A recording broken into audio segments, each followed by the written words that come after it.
இந்த கடலோர புகையிரத பயணம் வந்து ஆரம்பித்து விட்டது. இப்போ இந்த புகையிரத பயணம் நீங்க மேற்கொள்றதா இருந்தா இங்க இருக்கிற வீடுகளை பாருங்க. அப்படி என்று ஒரு கோட்டை புகையிரத நிலையத்துக்கு வந்தா இதை மட்டும் கவனத்தில் வச்சிருக்கோம். இந்த காணொலியில் ஒரு புகையிரத பயணம் செய்ய போறோம். முக்கியமா இது வந்து ஒரு கடலோர புகையிரத பயணமா தான் இருக்க போகுது. சரியா கொழும்பு கோட்டை புகையிரத நிலையத்திலிருந்து பெந்தோட்டை புகையிரத நிலையத்துக்கு நாங்கள் போக போகிறோம். ட்ரெயின் பயணம் வந்து ஒரு எங்கண்ட காணொலி ஆதரவாளர் வந்து கருத்து தெரிவிச்சிருந்தார். அப்போ இந்த கடலோரம் புகையிரத பயணம் வந்து மேற்கொள்ளுங்க உண்டு. அதனால் இந்த காணொலி வந்து நான் எடுக்கிறேன். வணக்கம், நான் உங்கள் ஜோகி. நம்ம சேனலுக்கு யாராவது முதல் தரம் வந்தால் மறக்காமல் சப்ஸ்கிரைப் பண்ணி வச்சுருக்கோம். சரியாக ஒரு 200 மீட்டர் தான் இந்த புகையிரத நிலையம். நடந்து வந்துட்டோம். 7 மணி, அடுத்தது 8:30, அடுத்தது மதியம் ஒரு 12:30 வந்து ட்ரெயின் இருக்குன்னு காட்டினது. சில நேரம் வந்து அதுக்கு இடையிலையும் வந்து ட்ரெயின் ஓடலாம், ஆனால் அந்த ஆப்பில் வந்து சரியாக காட்டையில். அதனால் நாங்கள் அங்கே போய் விசாரிச்சுட்டு போகிற ட்ரெயினில் ஏறி அப்படியே போவோம். நாங்கள் பெந்தோட்டையை தாண்டி தான் காலிக்கு நாங்கள் போகணும். காலிக்கு போகிற ட்ரெயினில் ஏறினா சரி, அதுக்கு முன்னுக்கு இருக்கிற பெந்தோட்டையில் வந்துடுறாங்களா. ஒரு 85 கிலோமீட்டர் இந்த பயணமாக இருக்க போகுது. கொழும்புக்கு நீங்கள் வந்தீங்கன்னா எல்லா இடமே வந்து பயங்கரமான ட்ராஃபிக்காக இருக்கும். இன்றைக்கு கொழும்பு நகரத்தில் வந்து வெயில் வந்து அதிகமாக தான் இருக்குது. அங்கால வந்து புகையிரத நிலையத்தை நாங்கள் வந்துட்டோம். நாங்கள் வந்தது மதிய நேரம், அதனால் வந்து ஆக்கள் வந்து குறைவாக தான் இருக்கும். உள்ளே போய் பார்ப்போம். அப்படியே கோட்டை புகையிரத நிலையம் நாங்கள் ஒரு 4-5 தரம் இங்கே வந்திருக்கிறோம். என்னத்துக்கண்டா நாங்கள் கண்டிக்கு போனாங்க, பேருந்து பதுளைக்கு போனாங்க கொழும்புல இருந்து. அந்த காணொலியில் வந்து எங்கள் இந்த சேனலில் இருக்குது, செக் பண்ணி பாருங்க. பெந்தோட்டை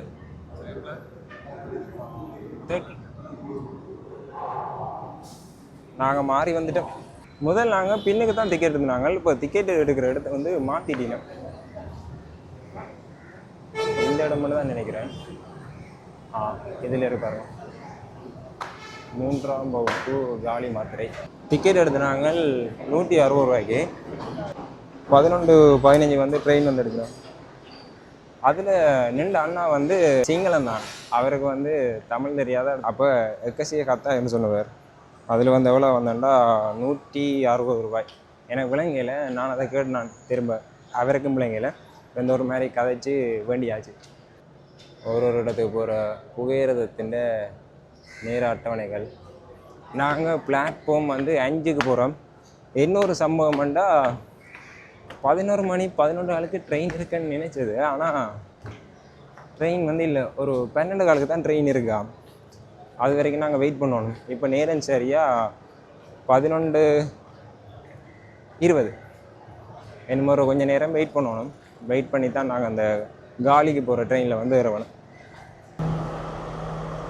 ட்ரெயினுன்ற சத்தம் தான் பயங்கரமாக இருக்குது. நீங்கள் வரையும் காது அடைக்குது. என்ட்ரன்ஸ் வந்து அந்த பக்கத்தில் இருக்குது. நாங்கள் அங்கே இருந்து அப்படியே படிக்கட்டு வழியாக 4வது பிளாட்ஃபார்மில் வந்து நிற்கிறோம். இங்கே தான் வந்து ட்ரெயின் வருமா நாங்கள் காலிக்கு போகிறதுக்கு.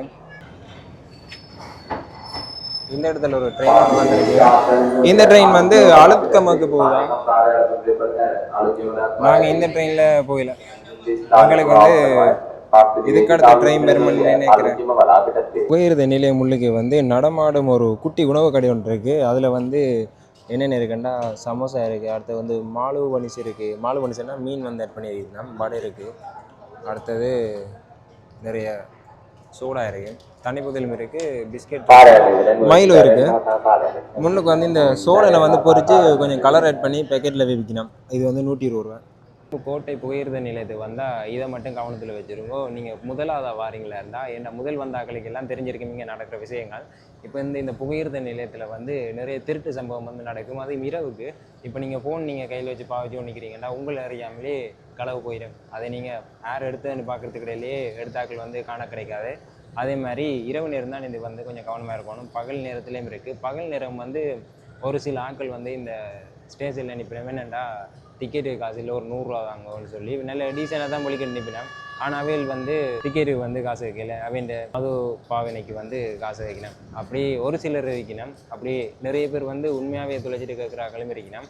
இந்த ஒரு சிலரால் வந்து உதவி செய்யவே வந்து எங்களுக்கு வந்து பயமாக இருக்கு. ஏன்டா அவையில் வந்து வேறு ஒரு தேவைக்காக தான் வேண்டினோம்ண்டு பின்னால் ஒரு ட்ரெயின் ஒன்று வருது. நாங்கள் ஒரு ட்ரெயின் வந்துட்டு இந்த ட்ரெயினில் தான் போகிறோம். ட்ரெயின் வந்து பக்கத்தால் போய் வந்து காற்று வந்து பயங்கரமாக இருக்குது.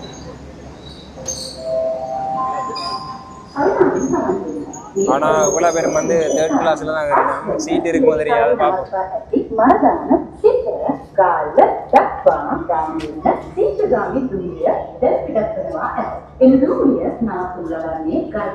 அப்படியும் சீட் இருக்காது. இந்த ட்ரெயின் வந்து எக்ஸ்பிரஸா முக்கியமாக ஒரு குறிப்பிட்ட ஒரு ஸ்டேஷனில் தான் நிற்கும். இப்போ இதில் தான் போக போகிறோம். அப்படி உள்ளே போய் இந்த ட்ரெயின் எப்படி இருக்குன்னு உங்களை காட்டுறோம்பா. விரைக்கு வந்து சீட் வந்து ஃபுல்லாகி தான் இருக்கு. அதனால நாங்கள் நின்று தான் போக வேணும். ஆனால் இந்த ட்ரெயின் கொஞ்சம் வித்தியாசமாக இருக்குது. என்னமொரு ட்ரெயின் ஒன்று இருக்குது. அந்த ட்ரெயின் வந்து வித்தியாசமாக இருக்கும். எப்படின்னா இந்த அந்த தொங்கல் அடுத்த மெட்ட தொங்கல் அதுக்கு வந்து ஒரு நீல கலர் சீட் வந்து ஆட் பண்ணியிருக்காங்க. அடுத்த நடுவில் இல்லை நிறைய பேர் வந்து நிற்கலாம். இந்த ட்ரெயினில் வந்து நின்று போகிறோம்னா ஒரு கொஞ்சம் ஆக்கள் தான் நிற்கலாம். சரியாக 12:17 வந்து இந்த ட்ரெயின் வந்தது. ஆனால் 12:15 தான் வந்திருக்கணும். 2 நிமிஷம் பிந்தி வந்துட்டு. சில நேரம் அரை மணி தியாலம் எல்லாம் பிந்தி வரும். கோட்டை புகையிரத நிலையத்திலிருந்து புறப்பட்டு விட்டோம். ட்ரெயின் சரியாக 12:23 வந்து எடுக்கினா. நாங்கள் பெருந்தோட்டைக்கு வந்து எத்தனை மணிக்கு போகிறோம்னு பார்ப்போம்.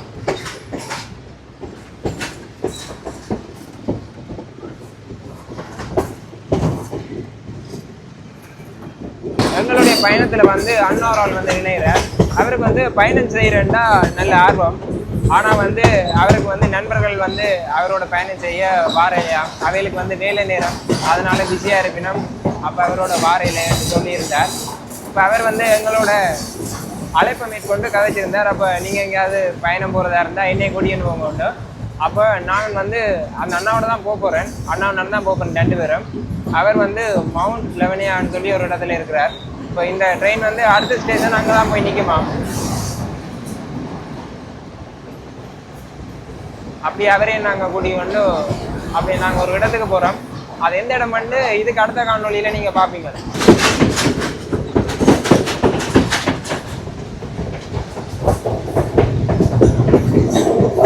கொழும்பு நகரத்தில் வந்து இங்கே இருக்கிற வீடுகள் வந்து சில இடங்களில் வந்து இப்படித்தானே இருக்கும்.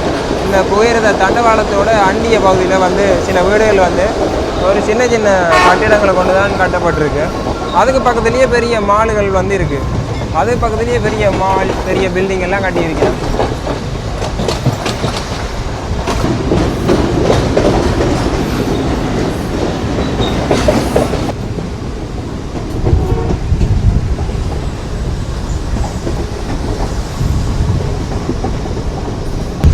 நாங்கள் எதிர்பார்த்த அந்த கடலோர புகையிரத பயணம் வந்து ஆரம்பித்து விட்டது. அப்படி இந்த பக்கம் பாருங்க, இஞ்சால வந்து கடல், இஞ்சால வந்து ட்ரெயின் வந்து போகும். இப்படியான வியூ வந்து இலங்கையில் நீங்கள் இந்த இடத்துல தான் எதிர்பார்க்க முடியும்.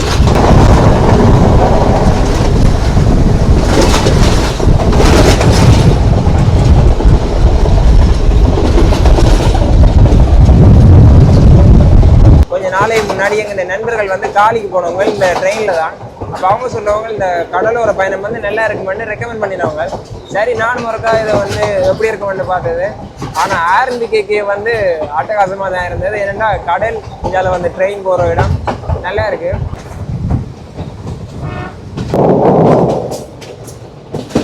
இந்தியாவில் வந்து ரோட் வியூ இருக்கு. இப்போ நாங்கள் நிற்கிற இடம் வந்து வெள்ளவத்தை. இந்த பக்கம் ரோட், அந்த பக்கம் நாங்கள் போனால் கடலில் நாங்கள் பார்க்கலாம். அப்படியே ரோட் அது வந்து கடல் வரும். அதுக்கு நடுவில் தான் இந்த ட்ரெயின் வந்து பயணம் செய்யுது.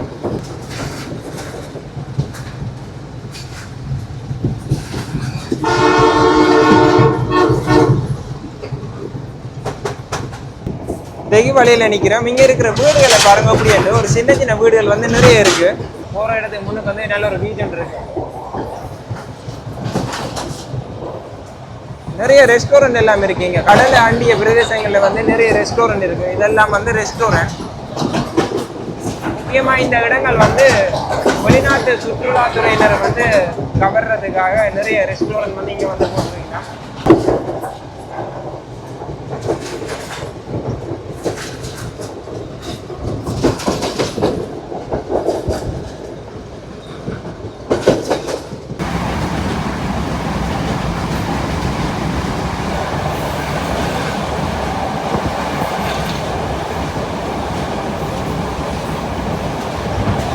சரியா 1:48க்கு பேருவளை புகையிரத நிலையத்திலிருந்து நாங்கள் அடுத்த இடத்துக்கு போகிறோம். அடுத்த ஸ்டேஷன் வந்து அழுத்கம. இந்த இடத்துல வந்து அதிகமான மக்கள் வந்து இறங்கிட்டோம். இப்போ உள்ளுக்கு வந்து சீட் இருக்கும். ஆனால் நாங்கள் இதில் இருந்தால் கொஞ்சம் அந்த வியூ பார்க்கலாம்னு அப்படி இதில் நிற்கிறோம். அழுத்கமக்கு அடுத்த ஸ்டேஷன் தான் நாங்கள் போகிற இந்த பெந்தோட்டை. நாங்கள் மதிய நேரம் போகிறோம்ன்றதால வெயில் வந்து அப்படியே எங்களுக்கு தான் அடிக்குது. அந்த ஒரு பிரச்சனை. இப்போ அனல் காற்று வந்து அடிக்கும். அதனால் வந்து மதிய நேரம் போகிறதால நீங்கள் அப்படியே களைச்சி போயிடுவீங்க. இப்போ இந்த புகையிரத பயணம் நீங்கள் மேற்கொள்கிறதா இருந்தால் அதிகாலை பயணம் தான் நல்லா இருக்கும். மதிய நேரம் வந்து வெயில் கொஞ்சம் அதிகமாக இருக்கும். நாங்கள் கொழும்பு கோட்டை புகையிரத நிலையத்தில் ஏறி நாங்கள் ட்ரெயின் இப்போ வந்து பெந்தோட்டையில் இறங்க போகிறோம். இதுக்கிடையில் வந்து இந்த கடலோரம் வந்து ஒரு குறிப்பிட்ட இடங்களில் தான் பண்ணது. தொடர்ச்சியாக வந்து இந்த பக்கம் வந்து கடல் இல்லை. ஒரு குறிப்பிட்ட ஒரு இடத்துல கடல்கள் வரும். ஏதாவது தங்கால வீடுகள் அப்படி தான் இருந்தது. பெந்தோட்டை புகையிரத நிலையத்துக்கு வந்து விட்டோம்.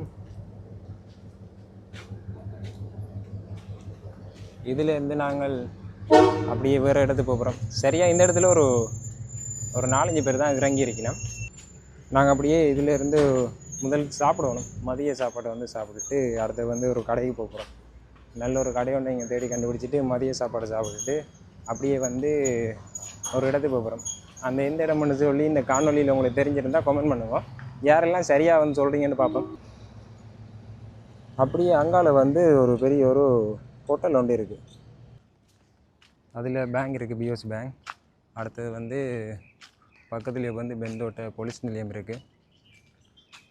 நாங்கள் மெயின் ரோடு போகணுமெண்டா அதெல்லாம் போகணும்னு நினைக்கிறோன்னு பார்ப்போம். அப்படியே நாங்கள் வந்தது அந்த பாதை அப்படியே மெயின் ரோட்டுக்கு வந்துட்டோம். சரியா இதால் வந்து நாங்கள் அப்படி நேராக போனால் காலிக்கு போகலாம். இந்த பக்கம் நான் போனால் அப்படியே நாங்கள் மறுபடி எங்கள் கொழும்பு கோட்டை புகையிரத நிலையத்துக்கு போய்கொள்ளலாம். பேருந்தும் வந்து இதுக்கு வந்து ஒரு குறிப்பிட்ட நேரத்துக்கு ஒருக்கா வரும். புகையிரத நிலையத்திலேருந்து ஒரு 600 மீட்டர் நடந்து கஃபே இன் சில்லுன்னு சொல்லி ஒரு ஹோட்டல் உண்டு. இங்கே சாப்பிட வந்து நாங்கள் ஒரு பட்ஜெட்டான ஒரு ஹோட்டல் தான். எக்ஸ்பென்சிவாக வந்து ட்ராவல் பண்ணுறதில்ல. நாங்கள் வந்து பட்ஜெட்டாக தான் ட்ராவல் பண்ணுறோம். நாங்கள் அப்படியே இங்கே வந்து சாப்பிட்டுட்டு நாங்கள் அப்படியே போவோம். சாப்பாடு வந்து இதில் இருக்குது பாருங்க. முட்டை இருக்குது, அவிச்ச முட்டை. அடுத்து வந்து சிக்கன் கறி இருக்குது, மீன் கறி. அடுத்து வந்து சோறு, பொரிச்ச மீன் இருக்குது. நான் வந்து ஆர்டர் பண்ணது பரோட்டாவும் சிக்கன் கறியும். சிக்கன் கறி பரோட்டா.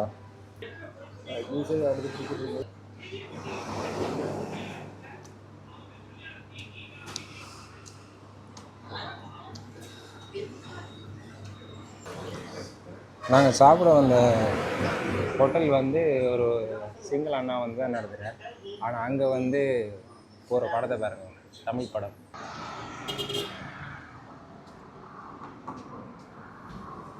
ஹோட்டலில் நாங்கள் சாப்பிட்டு இப்போ இதில் இருக்கிற பிக்மி ஒன்றை போட்டுட்டு சரியாக நாங்கள் போகிற இடத்துக்கு வந்து பிக்மி விரும்புகிறேன். நாங்கள் காத்திருக்கிறோம்.